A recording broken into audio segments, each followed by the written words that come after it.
Hey everyone, welcome back to my channel. Oh, I actually said that. Some of you don't know, but I've been saying this since the last video, but I obviously didn't add it onto the last video just because it was my first one, so it was kind of pointless, but here we are again. So before we begin the video, I do want to show you guys these lashes that I have on. I'm sure if you guys follow me on my personal page, __ I believe, I'll leave it somewhere here. But I want to share the lashes that I have on are by Virtue Lashes, which, like I said, I have shared on my personal video. Here's the packaging, and then the Confident lashes are the ones that I have on right now. Is this the moment for me? Oh, it actually does work if I do that. Okay. But I will post what it actually says in cursive off to the side. But yeah, so check them out. Actually, it's right here. There we go. It's backwards, but I don't know if it'll show backwards on the actual video. But what I love about this brand is that it's partnered up with Focus Ministries, which focuses, obviously, it focuses on helping women who are a part of, say, domestic violence or going through a separation. So, first question is how you began your fitness journey and tips to help others struggling with a starting point. Good question. So how I began, I mean, if you were to refer to the previous video, I do go a little more in depth as to how, why, and pretty much like, I guess, yeah, everything behind that. But why I started, I mean, as many of you know, I went through a weight gain phase when I went to Mexico in 2015. And then I didn't really do anything until 2018, and then it brings me to now. So, tips to help others. I have a couple, so hang in there. So, first one is small changes. So, don't go cold turkey. I don't like telling people, oh yes, cut this off, cut that off, don't ever eat chips. Like, I don't like to put it that way just because once you get a hold of the chips, once you get a hold of the soda, you're gonna go berserk. For real though, like, I'd rather you guys portion yourselves and slowly build up to it and discipline yourself. One is get to know your body. So don't do an exercise that you know you don't really like. There's a difference between dreading it because you know it's good for you and you know that it does show results versus doing one that you just don't really do your full potential. Take the progress pictures because sometimes we get so caught up in, oh, I haven't lost weight, or oh, I'm going up on the scale and I'm not showing any progress whatsoever, or oh, I'm like, I still feel big. So with that being said, if the same people that are inviting you out to go drink aren't the same people that will wake up, say like at 8 in the morning to go work out, I'm just saying, reevaluate your friends. Just saying.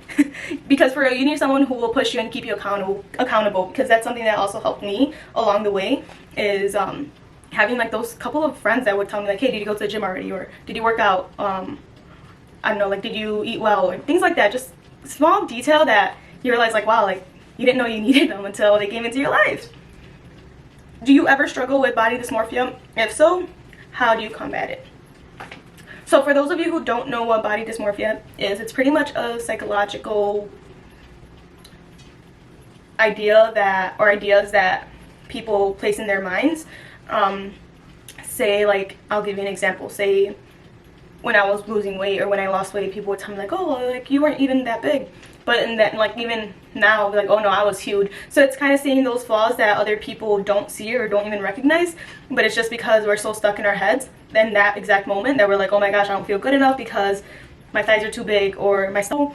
So ways that I've combated it is reminding myself how far I've come.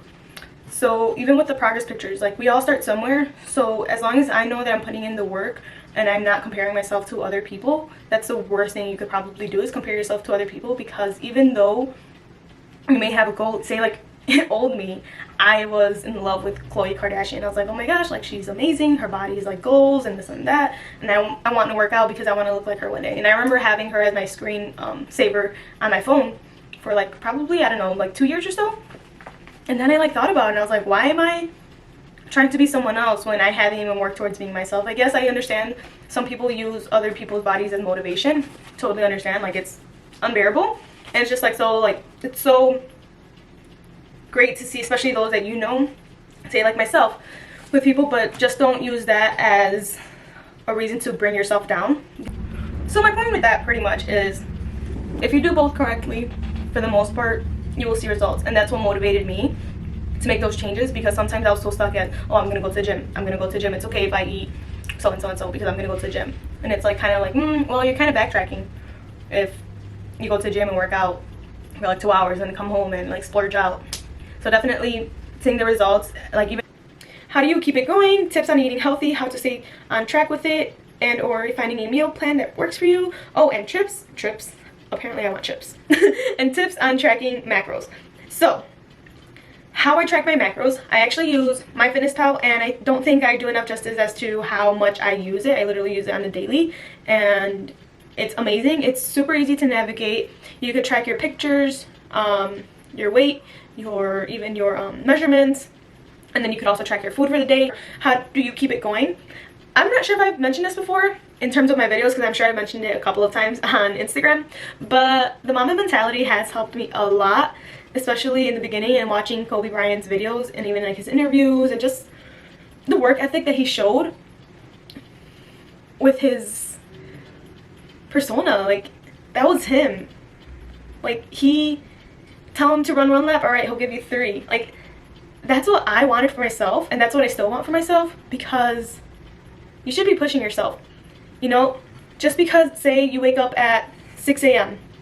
and everyone else is waking up at 8 a.m. and they're working out twice a day, you could easily fit a 3rd workout in. You're working with more time. You're working out, say, maybe from 6 to 8, boom, lunch, dinner, blah, blah.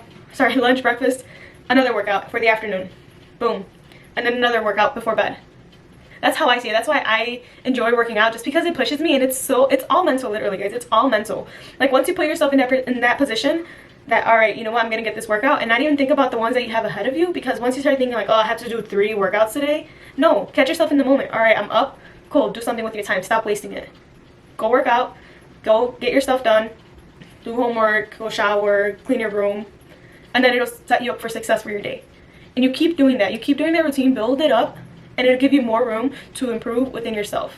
Like, yes, you can compete with other people, but you should always carry that mentality of being your best version. That's why I literally say that all the time, be your best version. And yes, you know, maybe it did suit me well just because of B and like what I do B and people calling me B, but it literally drives me.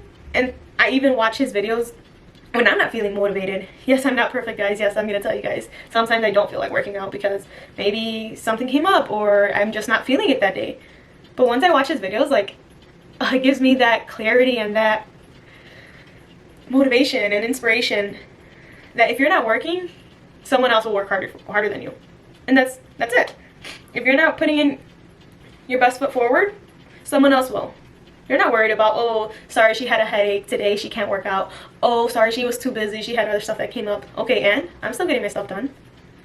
Like, stop with the excuses. Like, you guys literally love to comfort yourselves with excuses to get you by. But at the end of the day, who is it affecting? No one but yourself. Sorry, guys. Then tips on eating healthy or staying on track with it and finding a meal plan that works for you. So this is kind of a shocker for people, but I actually don't meal prep just because I tried it before and it's just something that doesn't work for me. If it does work for you, perfect, keep doing it. This is just my personal experience and my personal preference. With me, I get bored with food easily, and I don't like to eat the same thing every single day because I like excitement. I like building my own meal and even just experimenting. I do a lot of experimenting. I sneak in spinach with my protein shakes after workouts, so it'll be like spinach, banana, the protein powder, and then ice, and sometimes even peanut butter. So it's all about experimenting with what you like. Once you find those key factors that you actually do enjoy, make sure you make it a main plate on your dishes. You know, if you don't like salmon, then don't add it to your meal prep knowing that you're not going to enjoy your meal. Like, your meal should be something that you guys enjoy and look forward to and actually feel excited to consume, because at the end of the day, like, you have to be realistic. You're not going to survive off of food that you don't like. Like, it's just not going to be a pleasant thing. Now going back to the question is, how do I keep it going? I know I've answered this before, but I feel like there's some factors that I also kind of forget to add on at the moment when I'm speaking. But something that actually is a huge factor for myself is showing people that they're capable of getting the body that they want. Now, I'm not saying I'm against plastic surgery. I'm not. This is just my personal preference. I want to be able to prove to people that they are able to work really, really hard to deserve the body that they've been wanting for themselves. And some people may say, oh, well, my butt's just not going to grow. Like, well, sis, you probably haven't been doing the workouts correctly, or you're probably not doing the form correctly, or maybe you're not being consistent. But no, seriously, like, yes, you know, some factors that do play into just everyone's biological and physiological being is genetics. Yes, that does play a huge role as well, but it doesn't mean that that it'll automatically restrict you from getting the body that you want, because I've seen it plenty of times. And I know from the beginning, when I started this, like, quote-unquote weight loss journey, when it was in 2015, when I was a freshman, I remember when I was moving back to my dorm, my dad purchased, like, supplements for me to consume, and which included pills and shakes. So literally for probably like 2 weeks, I was consuming pills and shakes for breakfast, lunch, and dinner, and it was not fun at all. Like, I didn't want to live off of pills and shakes. Like, as much as I appreciate my dad's gesture, like, I knew his intentions were pure and, like, great, because he wanted more from me and wanted to make me happy. But at the end of the day, like, I didn't really go through with finishing any of it, just because I wanted real food. Like, I wanted to actually consume, like, food that my body and I would actually enjoy. So it wasn't until the 2018 popped up, and that's when you kind of have to get realistic with yourself. And that's when I wanted to prove to, yes, other people, I wanted to bring that motivation, but also within myself, to be able to prove, like, if you want your body, you could more than definitely work for it. And I promise you, it'll be so much more worth it, just because you could say, yeah, I did that, and it wasn't the other way around, or it's just more rewarding. Just more rewarding. Like, I want to be able to let people know that there's other ways for you to achieve that body that you want. It just takes, yes, it might take way more time and way more effort and a lot more factors that go into it, but that's what makes it special. That's exactly what makes it special. It's because you did it and you worked for it. Do you push yourself, or just give your body the rest when you have absolutely no energy? When do you know when to force or push yourself to exercise? When do you know it's time to just give your body some rest? I've been confused on the two so much. Okay, so you know when your body is tired when you have overworked, because one, you just feel really sore, and you shouldn't get to the point where you feel dizzy or you feel like fainting. If you do, please just stop and take some water and just chill out for a little bit. Especially if you're working out outside. I know a couple of you guys work out outside. But sluggish is when you wake up early and you decide to stay on your phone for probably like 2 hours, catch up on all your social medias, and then you realize it's already, say, like 9 a.m. and 2 hours have gone by, and you're like, I'm just gonna go and work out, see what I come up with. No plan whatsoever. I feel like that's when you necessarily don't really have the motivation to even do it, and it's so unorganized that you just feel sluggish. So I think that definitely causes the sluggish in working out. Now, to push yourself is, all right, you know what, I'm gonna set my alarm for 6 a.m. and I'm gonna go work out, and I'm gonna make sure I have an agenda as to what I'm going to do. That way I know when I get there, boom, work out, do this, so and so and so, all right, and then go on with my day. So what I'm doing right now is I'm working out 2 times a day, every other day. That way, that other day, I'm resting. Now, if I feel good enough to get another workout in that next day, I'm gonna be like, well, go ahead, like, let's go, let's do it. I feel good, I don't feel tired, I don't feel sore, I don't feel exhausted, so and so and so. So, did you have moments where you would start and then stop? How did you break out of it? I guess basically, what was the final push that motivated you? So, yes, I did have moments where I stopped, and then I started, and then I started, and then I stopped. I said it backwards, so I had to fix it. But going back to 2015, as I said before, I wanted to lose weight, and I knew I wanted to, but I didn't do anything about it. It wasn't until 3 years later, 2018, when I actually started going to the gym consistently, and it wasn't until probably like the spring/summer season where I did start making moves. And the final moment when I was like, you know what, you have to, what's the final push, was the excuses. Like, I told myself, like, stop with the excuses. People always say, oh, it's because I'm too busy, oh, it's because I'm too busy, like, oh, something came up. Like, no, you make time for what you want, and in that aspect, it's something that's going to benefit you, and it's for the better. It's not like if you're going to, I don't know, like I can't even think of like a negative from going to the gym and working out or making these changes or adjustments to your body or to your lifestyle, sorry, because it's for the greater cause. Like, no one is gonna want more for you except for yourself. When you realize that, you're unstoppable. Okay, thank you guys so much for joining me.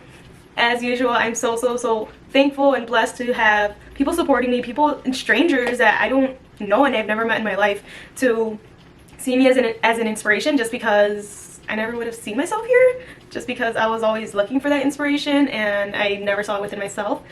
But yeah, now my conquest, right? So thank you guys so much for watching, and thank you guys for also keeping up with me and what I have in store for the future. Just keep up with me. I'll leave my Instagram right here, and then Facebook is the same one, but as I said before, I'm like 100% more active on Instagram just because it's easier to navigate and it's way more faster. And then Twitter, the username was Little Rascal, because if you know me, you know that The Little Rascals, the movie, is one of my favorite movies of all time, and I was obsessed with it, so I named my Twitter account Little Rascal. And I couldn't change it. It was permanent. I could change the display name, but I just didn't like how the Little Rascal was still there, so I decided to deactivate that account and then get the whatitdoBee Twitter account. Don't forget, guys, to like and then comment and subscribe. Alright, see you guys till next time. Peace!